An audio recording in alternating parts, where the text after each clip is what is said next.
Peace, peace, peace, peace. It's me, Furious Black, once again. I want to talk about wisdom of the crowd. Let's get it in Wikipedia. Wisdom of the crowd is the collective opinion of a group or individuals rather than that of a single expert. The process, while not new to the information age, has been pushed into the mainstream spotlight by social information sites such as Quora, Stack Exchange, Wikipedia, Yahoo Answers, and other web resources that rely on collective human knowledge. An explanation for this phenomenon is that there is idiosyncratic noise associated with each individual judgment, and taking the average over the large number of resource will go some way towards canceling the effect of the noise. Trial by jury can be understood as at least partly relying on wisdom of the crowd.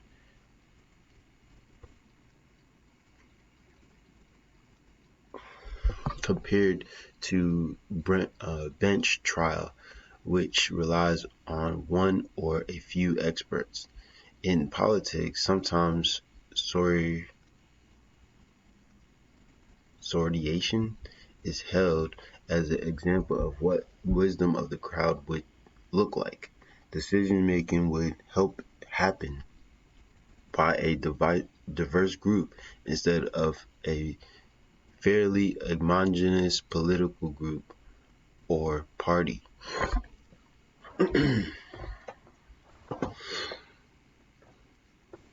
Research within cognitive science has sorted the relationship between wisdom of the crowd affects an individual cognition. A larger group's aggregated answers to questions involving quality estimation, general world knowledge, and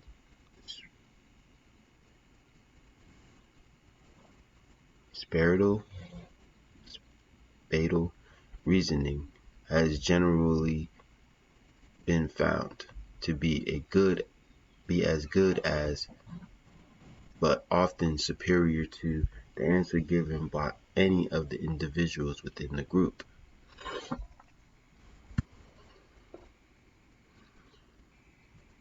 So let's go watch a video on it, because a lot of us are visual learners. Hi everyone, it's Yanis here with a new episode to help you build better daily structure and be in control of your life. When we look at any situation in our life, we can only see it from our perspective, and that's why we sometimes make the wrong decisions.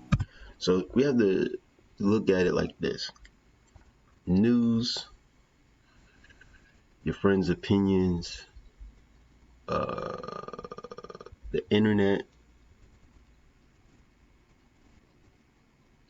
books, things like that, right? I just found out about this yesterday, but it links so good with Hermetic principles, and it links so good with the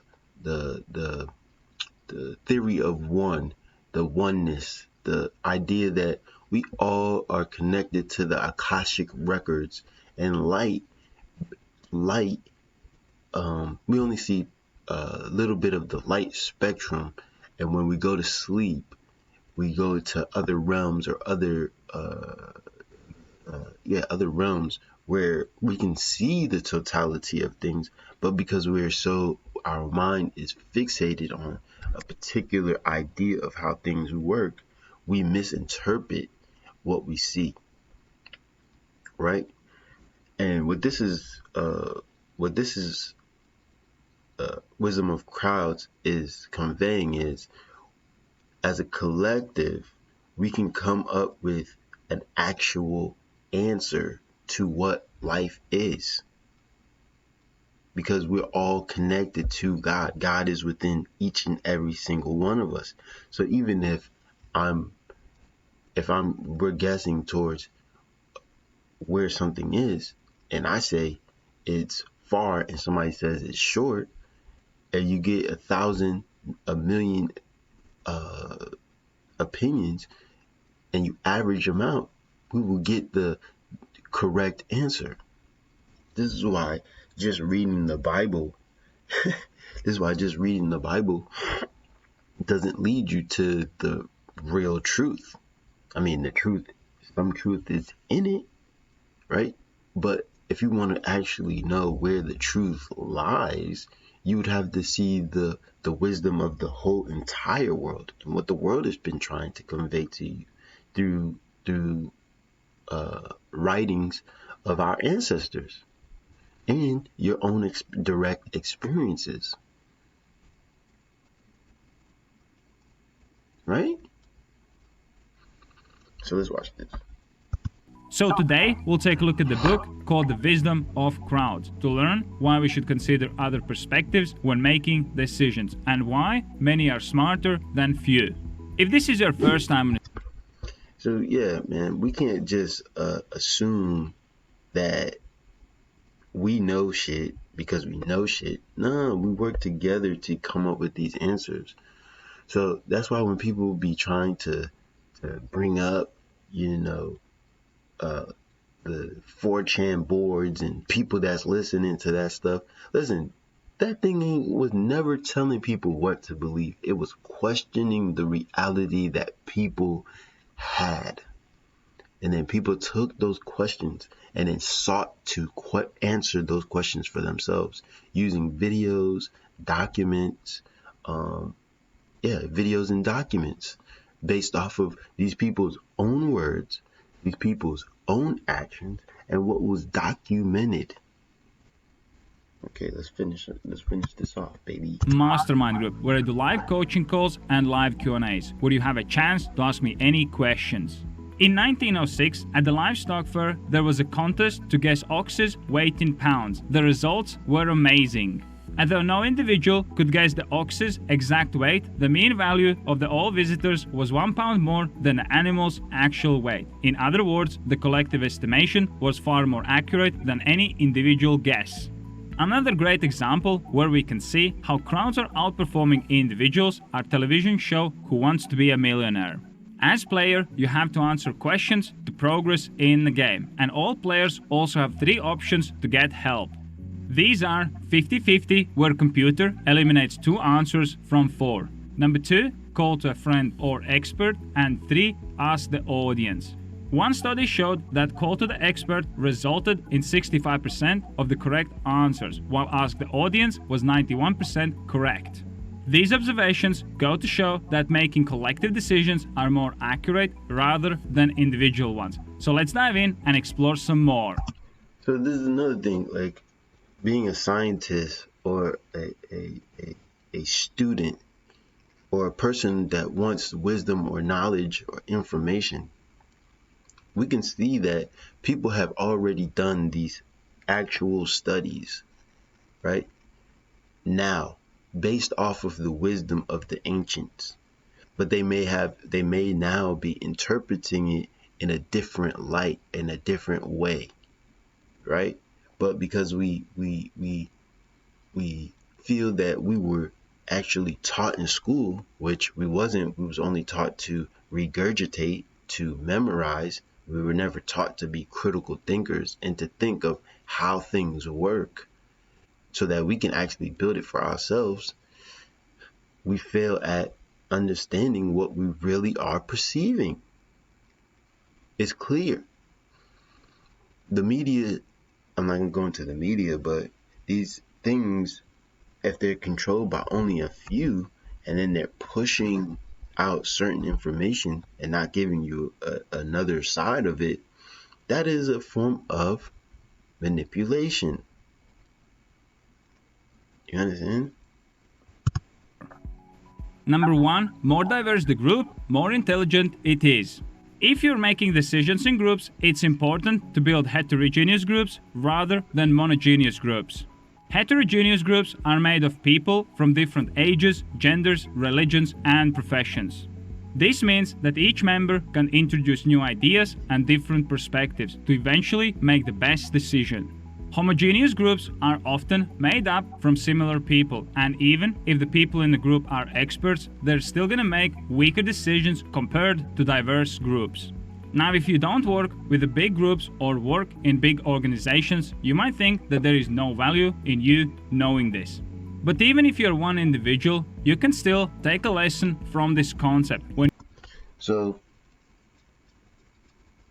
people started exposing, the cabal, the people that's been running the world years ago, especially when internet started coming up. I mean, people wrote books and all types of things, but because of school and all that stuff and how they made us to be sheep and workers, most of us didn't venture to read about the world that we were in, unless it had to do with parenting or our jobs, and we was reading about our jobs so that we would be effective in those places. So there was things like that, but now the internet levels the playing field because more people can show and prove these things are actually happening than these people would like you to believe, right? So that's why it's so important when you hear people talking about the cabal and you see it's overwhelming, right? How can you not believe it, right? And even then, you should still be skeptical because just because everybody's saying it does not mean it's true. Now, I'll give you an example of something that is clearly manipulation. Look at Trump rallies, look at Biden rallies. Biden has 5, maybe 6 people, maybe even 10 people there, right? And that's not even including the reporters and the media camera people and the people that's there to help them, right? Look at Trump's rallies. He has thousands of people there, right? So now we see this, we perceive this, we understand this, but then the media will say, oh, Biden is winning by 50%. Winning by 8 or 9 points. So there's this disconnect between reality and what the media is giving us. So who do you trust more? Do you trust your fellow human beings, or do you trust the people that is trying to program you? Right? Clear examples of wisdom of the crowd versus manipulation and hypnotic shit. When you're making your own decisions, you should consult different types of people about the decision that you're planning to make, and then you'll see it from different perspectives and most likely will make the correct one. Number 2, bigger the group, more intelligent it is. Another element that plays an important role is how big the group is, and as a general rule of thumb, bigger the group, more intelligent it will be. This is because a bigger group will be able to introduce more perspectives and therefore possibly arrive at the most accurate solution. So that's another thing, like look at who supports these people.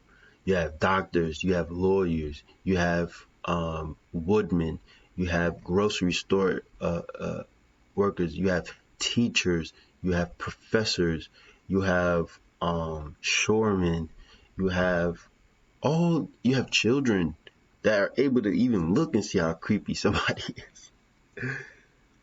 And we still ignore our own wisdom and knowledge that's coming from our brothers and sisters for whatever the reason is.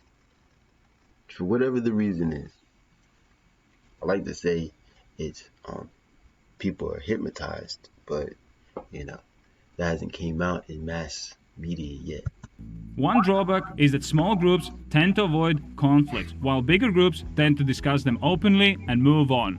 In small groups, it's also far easier for the group members to influence each other and therefore avoid looking for the challenges from all the necessary perspectives. Number 3. So that's what I was saying about the media. Small groups can influence. So just because you were thinking a particular way and then you went and watched the media and then they make a good case, but you don't talk to anybody else, right? You're not getting other perspectives. They can manipulate you. And that's what's been happening for a long time. Hopefully now we're waking up to the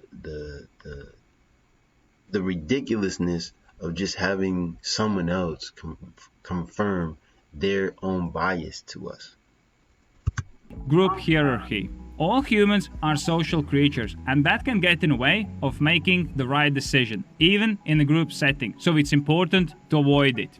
One of this kind of action is herd behavior. It is a support mechanism that supports groups' decisions in order to avoid personal risk. This is common between teenagers who are always trying to do everything to fit in and belong to the group. Let's say that the group is leaning to make a certain decision and they need your vote to move forward, but you have a different perspective. The question is, do you share your perspective and stop the project from moving forward, or you simply agree with the crowd and keep your idea for yourself? And while you might think that you will share your idea and get everyone to agree with it, it's most likely that you will actually agree with the crowd. It is also important to keep the group's hierarchy balanced, and just because someone has a higher ranking doesn't mean that their opinion is the right one. Each member of the team Right, the media would be higher ranking because more people listen to them. should be treated equally, and that is what will deliver the best results and help the group to make the correct decision. Number 4, independently thinking people. To make the best group decisions, members of the team should be independent thinkers, because if the people don't think independently, then they will arrive at the same destinations. People need to be independent thinkers that have different information sources, beliefs, and expertise. That's why it is important to get people involved from all different walks of life to broaden the perspective and eventually make the best decision. Number 5, how to coordinate the groups. With groups of people come challenges of managing that group and making sure that things are going according to plan. The key here is not to micromanage each individual member, but instead allow people to coordinate themselves to arrive at the desired outcome. So how can you do that? The best way to make sure that group will And that's why having a face, I'm gonna say it, to those boards where we all see it, you know what I'm saying, and it made everything more available. It's good that it doesn't have a face, and it allows people to try to figure it out themselves. That's why it's important. coordinate themselves is to set a clear vision and objectives that the group needs to achieve. This will ensure that everyone knows what's important and what needs. What is the view? Law of the land. What is the objective? Getting back to that. Do you want to be free? Do you want to be working all these hours in the day and night to just survive? Or do you want to just survive? Do you want to experience the world? Do you want to take a trip with your family to the Bahamas, to South America, to the Middle East? Do you want to work all year just so that you could spend $5,000-$6,000 for your family to take a trip? Is that what life is actually about? Let's reevaluate what we're doing here. Needs to be achieved. It will also be easy to measure the progress and make decisions. All the decisions that group is making should get the team closer in achieving its ultimate objective. Number 6, group cooperation. It is also important to foster the communication between team members to get the best out of the group. People need to put aside short-term rewards for the group's long-term benefits. There are often two things that play an important role when it comes to cooperation: trust and cooperative benefits. Trust allows people to cooperate in the first place, and therefore team members should build trust between each other. The second criteria is cooperative benefit. This means taking advantage of other people's skills that you don't have and helping them with your own expertise. If group members will be helping each other, then the group will arrive at its final destination much quicker and more effectively. I hope that you enjoyed this book review of The Wisdom of Crowds and it showed you. So that's basically what this wisdom of the crowd is about. It's about taking your autonomy back, your opinions back, and understanding that we are all one people. There's only one race on the earth. I mean, we don't have reptilians like people be saying. We don't have blue people on the earth. We don't have birds that speak with consciousness, because we have toucans and all type of shit that can repeat what you're saying, but they don't speak with consciousness. So these are the things that we have to start to think about. Okay, I had a picture. I had a picture of Hebrew Israelites during the Feast of Tabernacles, and they were in the woods and they set up a class. And I felt like that was a mind control situation, because is there not a time where you don't need to do a class and teach everybody what to think, right? If you all are here and you all claim to be this thing, don't we all read this book? So it's about all the books for me and bringing them all into clear focus. Because if God is one, God is the all. God is the invisible, the innumerable. It's important that we allow God to speak once again. And that's through us, and through us trusting in one another and trusting in each other's expertise. Right? I'm not going to sit here and tell you about the intricacies of the Black's Law Dictionary and the law and fighting in the courts and who the judges are. And I know a little bit about it, but I would more direct you to Rise of the Moors or Canaan Land or Taj Tariq Bey or MSTA. I would more direct you to those brothers and sisters than to tell you that I understand what they're saying to the fullest, right? I'm more of a spiritual person. I understand it on that level. So please like, subscribe, share with your friends if you do like it. If you don't, it is what it is. Peace.